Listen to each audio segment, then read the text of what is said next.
abaddu ba Allah balungi. Allah bwe yali ayogera mu Qur'an yagamba nti Muhammadur Rasulullah, Muhammad mubaka wa Allah, walladhina ma'ahu ashidda'u, nabo bali nabo bakambwe nnyo, ala al-kuffar, kubatakkiriza kubajemu, ruhamau bainahum, basasirigana wakati waabwe, ruk'an, nga bakutamye ku mavivi.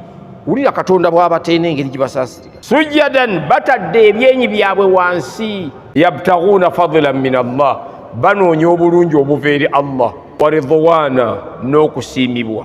Abaswaba ba Nabbi Muhammad baali basasirigana, buli muntu n'ayagala munne. Ate ffe kati kyennyume, ffe tuwalagana buwalagganyi, tutiŋŋana butiŋŋanyi, tuwa mulabe ekkubo, oli naawe omulabe n'agawona ali wano. Kale n'olwekyo eryo linnya kkulu. Nabbi waffe Muhammad sallallahu alaihi wasallam yaga li khamsatu asma, nina amannya 5. Aga amannya 5 gattako 2 Allah ge yamutuuma, ge mannya 7. Osanga omusiraamu ng'aga amannya tagamanyi, naye ng'amanyi amannya g'abazannyi b'emipiira. Yatwala n'obudde okufuna okumanya omusaala gwe bafuna ne gye basula, naye nga Nabbi tamumanyi. Mukwano gwo oteekwa okumumanya, era bwe bakubuuza nti oyo mumanyi mukwano gwo, nti ye mukwano gwo, amanya go gamanyi, nti sigamanyi, oyo tabeera mukwano gwo.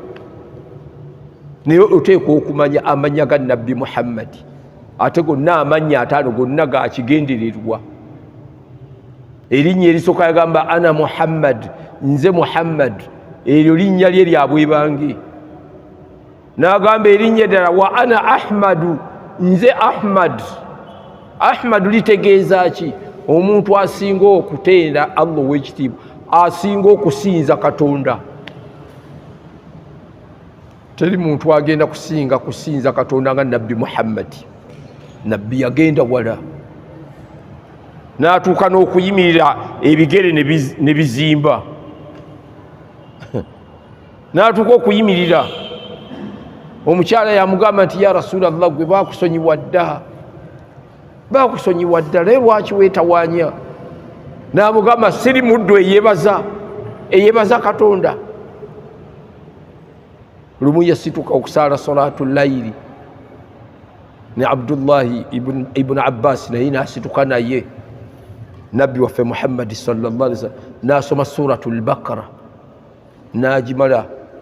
Abdullah yali alowooza agenda kukutama, n'ayunga n'agenda ku Ala al-Imran. Bakara ogisoma wano olwaliro ng'abantu bakyaliwo. Bakara n'ogisoma, omuzikiti guyinza okukulekawo. Akusaasira ennyo atuula wamu, n'agamba nti sijja kusobola ono. Atakusaasira atuula wali, n'agamba nti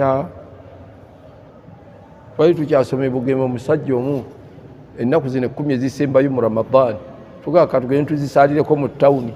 Ne tugenda tusaalamu, ne tugenda mu ttawuni, ne tusituka okusaala tahajjudi. Naye omusajja yali asoma Qur'ani ng'atunulako, yasoma, twatandika layini 2. Buli eyavaamu omuntu naye yalivuddemu, yandigambye kansimbe mu layini, naye buli eyavaamu yatuulanga ku kisenge atunulira omuntu asaazeewo azze kubatta busi. Twagenda okukomekereza esswala, twasigalamu abantu 4, abaddu ba Allah balungi. Naye yasoma, n'asoma Ala al-Imran n'agimala, n'ayunga suratu Nisa. Ibn Abbas yabuuza ekyamuleese, basaala. N'olwekyo teri muntu agenda kusinga kubeera nga asinza ow'ekitiibwa Nabbi waffe Muhammad sallallahu alaihi wasallam. Lumu yakutama wansi, Aisha agamba yakutama wansi, yalwawo, nali ndowooza afudde, yamalawo bbanga kyawe. Yagenda okulaba ng'avaayo. Bano abaleero bw'omalawo eddakiika eziwera 3 atandika nakukolola. Abamu avaayo nabubinaalaga oba yeerabidde. Ozanya n'abantu, ng'ozanya n'abantu, anti ali mu bwangu, wanazze okusaala, azze kwekwasa bwekwasa. Abaddu ba Allah balungi. N'olwekyo Ahmad linnya lye eryo lisangibwa mu Injiri ne mu Tawureti. n'agamba erinnya eryokusatu ana almahi nze ayitibwa mahi alladhi yamuhu llahu bihi alkufuri allah gwe yasanguzaawo naye obukafiiri nabbi muhammadi sallallahu alaihi wasallam n'agamba erinnya eryokuna ana laaqibu nze ow'enkomerero alladhi laisa lahu nabiyu oyo atayinaayo nabbi mulala yenna ye nabbi ow'enkomerero ma kaana muhammadun aba tabeerangako muhammadu kitaawe ahadun min rijalikum omu kumwe ku basajja walakin rasula allah naye nno mubaka wa allah wa khatama nabiyin era yow'enkomerero y'abannabbi nabbi muhammadi sallallahu erinnya eryokutaano n'agamba ana lhashiru nze kuŋŋaaniro alladhi yuhsharu nnaasu ala qadami abantu bagenda kukuŋŋaanyizibwa ku bigere byange alisooka okuva wansi ebitonde byonna agenda kubeera ow'ekitiibwa nabbi muhammadi era bw'aliva wansi agenda kulaba Musa nga yeerippye ku arushi ya allah agamba oba ye yansooka okuba nze namusooka bannabbi abalala batandika okuvaayo abantu bagenda kuvaayo mitendera okusinziira kutya allah ow'ekitiibwa kwali bamutya kale n'olwekyo ago mannya ga ataano muhammad ahmad almahi alaqibu alhashiru ago mannya ge wakad sammaahu llahu allah ow'ekitiibwa gano amannya ye yagamutuuma raufan mukwata mpola ago amannya allah yagamutuuma gali amannya aga raufan mukwata mpola nabbi nga yali mukwata mpola singa twakoppa obukwata mpola bwa nabbi muhammadi mu busiraamu bwaffe temwandibaddemu kulwanagana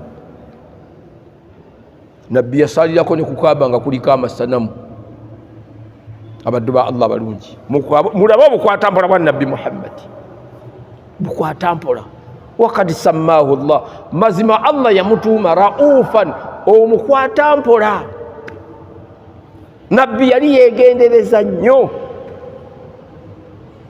era kyova olaba wano mu kukola endagaano n'abakuraishi ali yakola endagaano eyo n'ateekako ekigambo min muhammadin rasulillah abakuraishi ne bagamba ffe tetumanyi nti mubaka ekyo rasulu kijjeeko singa twali tumumanyi nti mubaka twanimukkiriza ali yagaana okukijjako ne bamugamba oba oganye endagaano tegenda kutambula kale ne babeerawo nga bakaya nabbi amubuuza kiki tibaagala nzijeko ekigambo rasulu nabbi amubuuza kyo kiruwa namugamba kikino ya rasulallah nabbi yali tamanyi kusoma na kuwandiika namugamba leeta ekkalaamu n'aleeta ekkalaamu n'akisazaamu namugamba wandiika muhammadi mutabani wa budala nabbi yali tayagala kukayana naye ffe olwaliro enkya neggulu tukayana bukayanyi abaddu ba allah balungi tukayana bukayanyi n'ekintu ekitaliimu makulu abaddu ba allah tukayana bukayanyi naye omuntu yali tayagala kukayana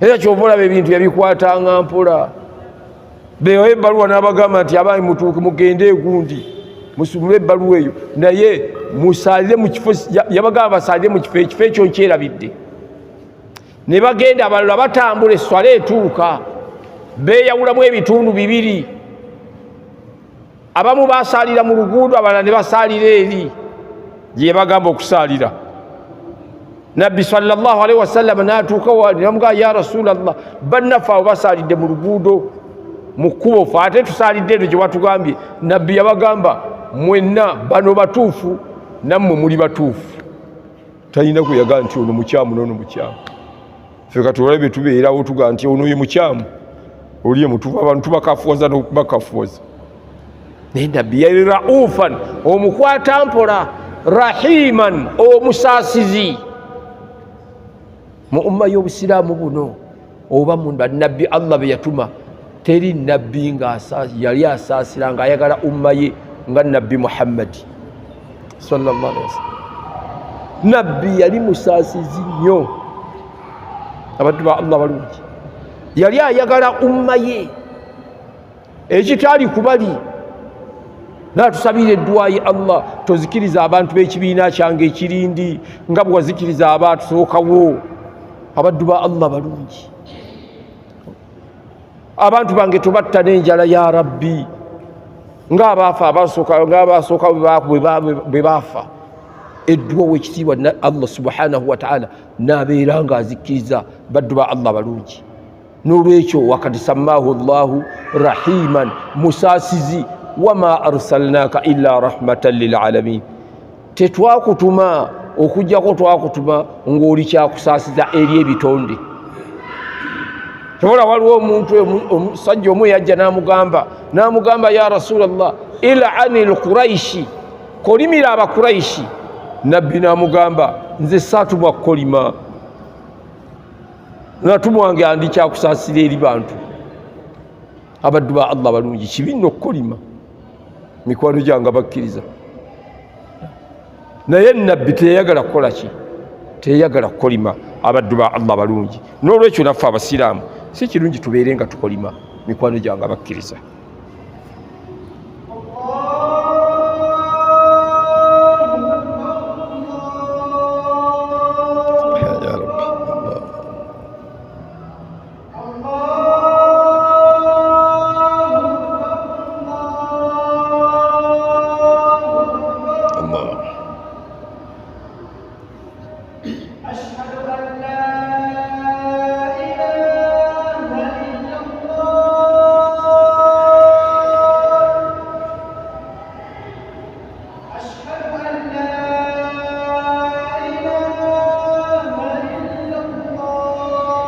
أشهد أن لا إله إلا الله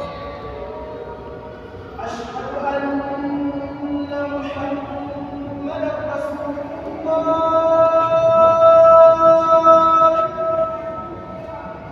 أشهد أن محمدا رسول الله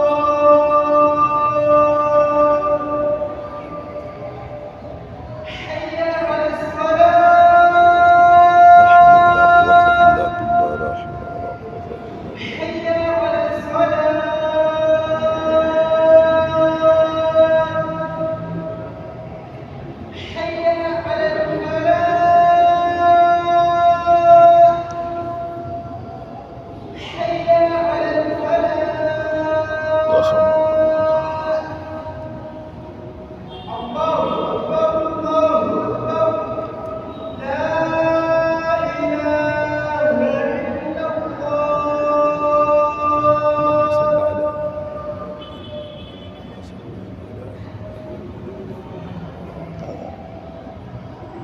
وباركت على إبراهيم وعلى آل إبراهيم اللهم رب هذا البيت وسلم وثب مثلا محمد.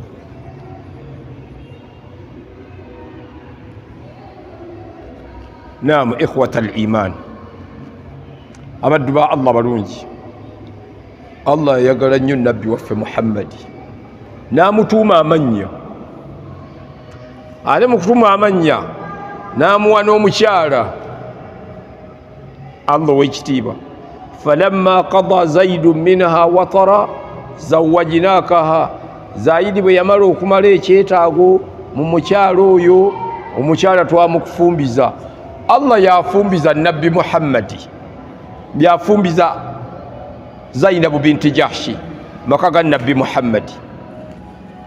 Tokiira kya mizannyo, tewaali mahale, tewaali bajulizi, byonna Allah ye yabyemalira. Era oyo omukyala yeewanirako ne ku banne n'abagamba mumuli wano ababagaba baali bantu bammwe, naye nze yangaba wano yali Allah ow'ekitiibwa. Bannabbi mubamanyi abaawasa abakyala nga tebakkaanya nabo. Abalala mulimu eyawasanga mukyala muwagizi w'abali b'ebisiyaga, omulala ng'awagira bamushiriku. Era abamu bantu wano mugamba nti mukyala we agaanye okukkiriza n'omwana we agaanye okukkiriza, ffe tukukkirize. Ndowooza olaba musiraamu, naye tokiyita kintu kya muzannyo Allah okukwata omukyala n'amuwa nabbi Muhammadi. ekitaliwo kubali abaddu ba Allah balungi. Era owekitiibwa sallallahu alaihi wasallam mwattu yakola n'embaga olw'okwebaza Allah owekitiibwa okumuwa omukyala ekiyitibwa embaga kulya. Era bw'ogenda ku mbaga n'otulya eyo si mbaga.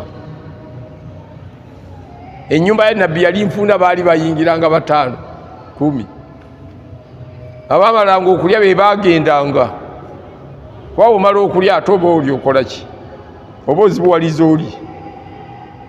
Kyova olaba nabbi omugenyi yamuteekako ennaku 3 kasita ennaku 3 ziggwayo bw'oba oli mulimi ng'omuwa enkumbi ng'alima bw'oba ogenda ku luzzi oli waddembe olwaddembe n'omugamba nti munnaye twaha omufaliso guno nagweyazise wa mulirwana oba onoogira ogumira seminti insha Allah ogira obeerawo muddu wa Allah mulungi. Naye bano baatuula mu nnyumba nabbi sallallahu alaihi wasallam n'agenda eri bakyala be n'ababuuzaako salaamu alaykum wa alaykum salaam kaifa wajadta ahlaka ya rasulallah abantu bo ya rasulallah n'abagamba bikhayiri bonna ne bamusabira barakallahu lakum wa baraka alaykuma wa jama bainakuma fil khayr n'abamaliriza bonna ate bonna baategeera nti nabbi awasizza.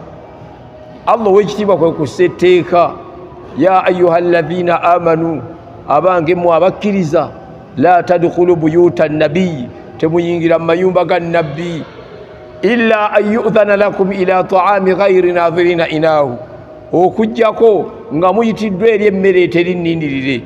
N'agamba fa idha du'itum fadkhulu bemubeera muyitiddwa muyingire wa idha ta'imtum fantashiru bemba mumaze okuliisibwa mutambule mugende wala musta'nithina lihadithi temuddawo okunyumya emboozi fayastahi minkum nabbi nabbi n'abakwatibwa ensonyi wallahu la yastahi min alhaqi ye Allah ekintu ekyenso takikwatibwa ekintu ekyamazima takikwatibwamu nsonyi. Abaddu ba Allah balungi etteeka eryo baali basomera abaali batudde bakwata engato zaabwe ne batambula mwana wattu ne bagenda. N'olwekyo abaddu ba Allah oyo ow'ekitiibwa nabbi waffe Muhammadi sallallahu alaihi wasallam ekintu ekyokusatu ng'atunnyonnyola bwe yajja n'agamba ekyokubiri wa ru'yat ummati wa ru'yati ummi n'okulaba kwa maama wange mu kiseera we yanzaalira munze mwavaamu ekitangaala ne kimulimusiza n'alengera embiri eshaami yalengera embiri n'alengera obutale n'alengera ensolo n'agamba gwenzadde kabaka w'abakabaka. Abaddu ba Allah njawulo kitegeere nti ow'ekitiibwa nabbi waffe Muhammad sallallahu alaihi wasallam lwe yazaalibwa ensi eno yonna yayaka era ekikulaga okwaka kwayo.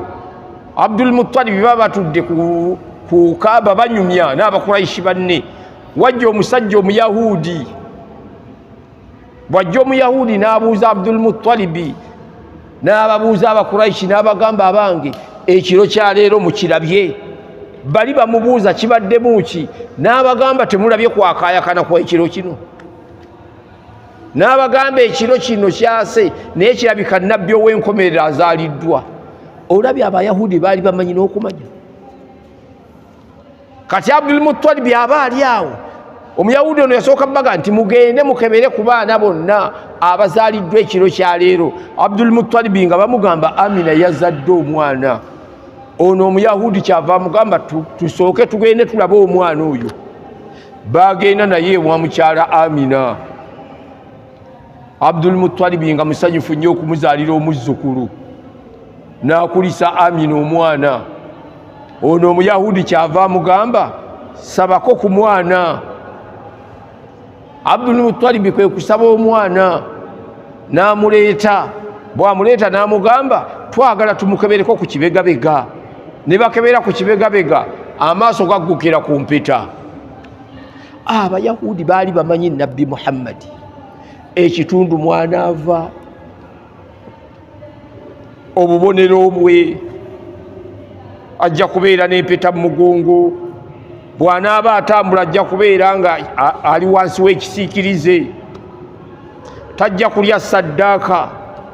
Ebyo byonna baali babimanyi muddu wa Allah mulungi naye bwe yabajjira ate n'ebintu ebiraga nti mubaka wa Allah ate babiwakanya.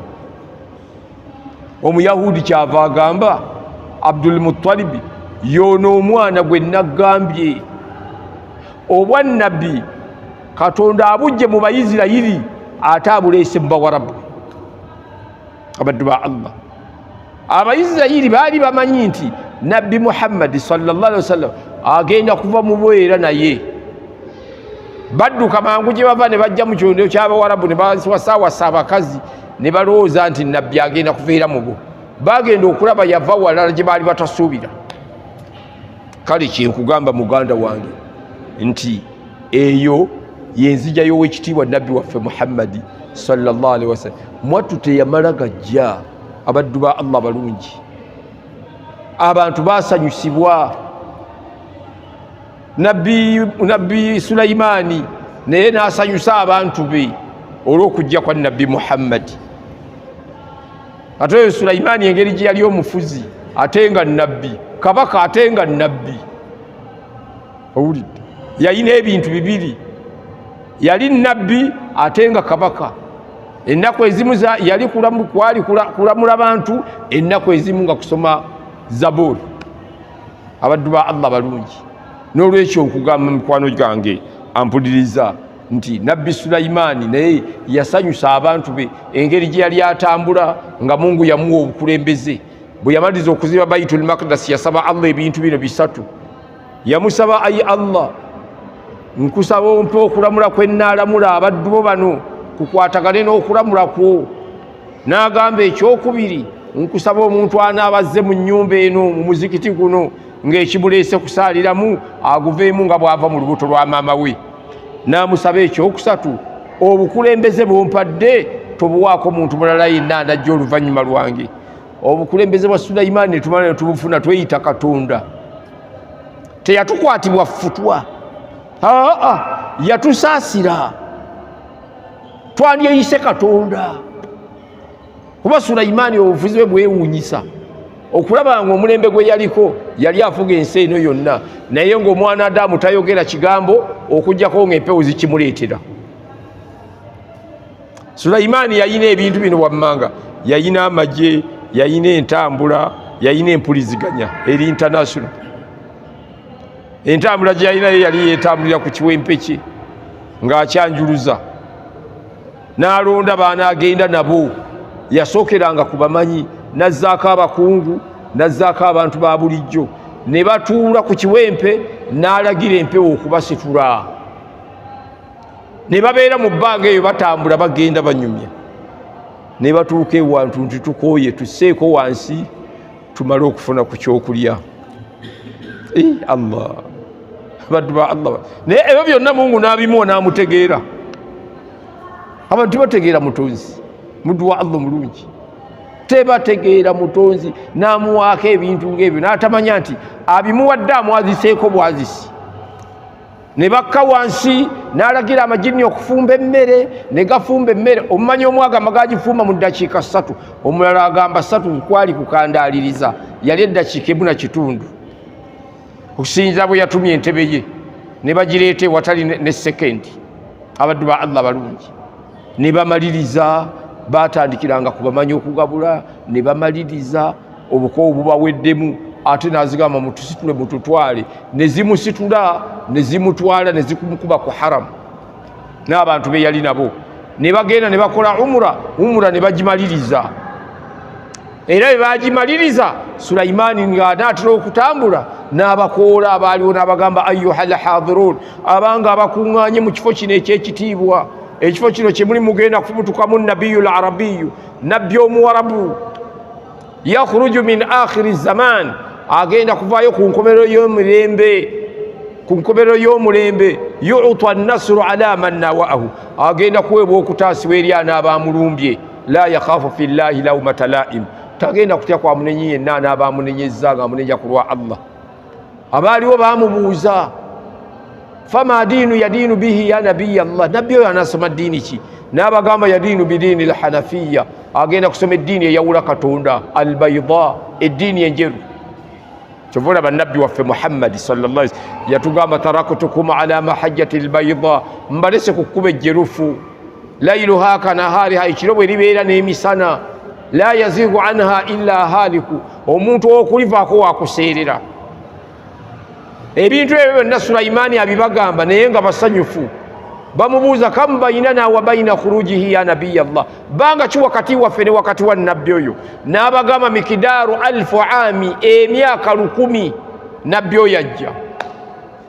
Baggwamu essuubi n'okukaaba ne bakaaba olw'obutalaba ku nabbi Muhammad. Jukira nagambye ye nabbi Isa yabasanyusa busanyusa.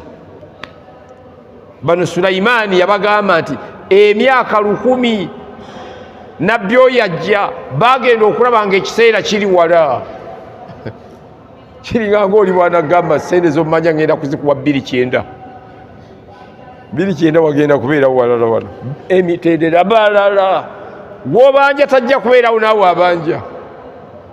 Wajja kubeerawo abaana baffe betulekeeka ab'emyaka eki abali wano nga batunuulira abantu amagolobeero gano ge baakola. Abasajja nga baakola ebyo nga abaabikola bali wansi beebase. La ilaha illallah. Naye owunya omusajja n'avulumula emmotoka ng'ayita ku muziki n'agawo wayi kanteekewo okwo ku ttaffaali, naye atunuulira mutunuulire. Nabagamba abasajja be mulaba abo singa be baalina ebyaffe bandisuze wano. Abo be mulaba abo n'abaakinga emmotoka ssaawa 2 n'avaawo ssaawa 10. Abo baali batya abo? Abaddu ba Allah balungi. Aye tukoze okubeera nga naffe okusomooza kw'amaanyi.